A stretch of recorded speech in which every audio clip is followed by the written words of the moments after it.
What happens to my data when I get tested for COVID?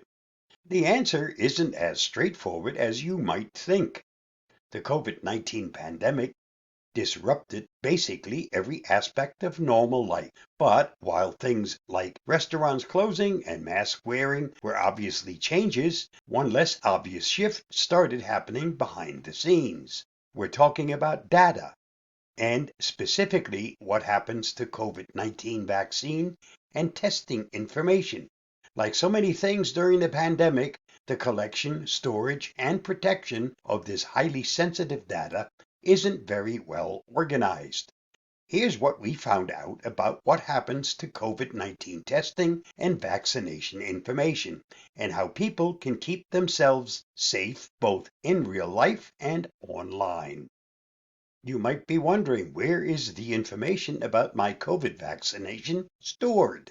The biggest question most people have about COVID data is where their vaccine information is stored. And the answer, unfortunately, isn't as straightforward as you might think.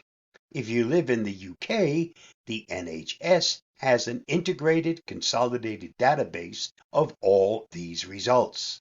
Charles Walton, Senior Vice President and General Manager of Identity at Avast, says if you live in the US, there's not anything like that.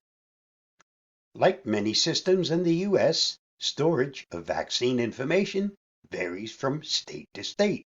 There are 37 immunization information systems nationwide, based on either the state or the region.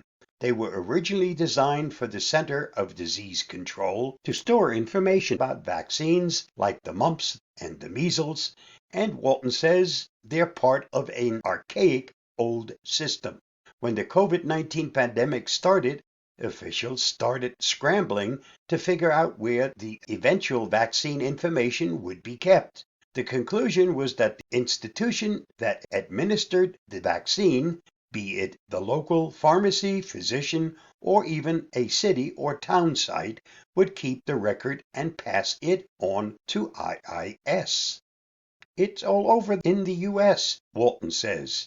It's in a lot of places, but none that are really easy for people. In addition, the IIS, the institution that provides your vaccine, will also have your information.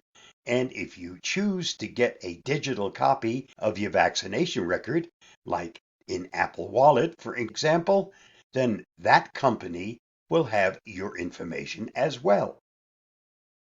COVID testing is even more dispersed than vaccinations, with everything from at-home self-tests to municipal sites to personal physicians to pharmacies to private companies, including tests across the country. While this wide variety of testing sites is important for slowing down the spread of the virus, it also means that people are likely to get tested at multiple spots over the course of the pandemic.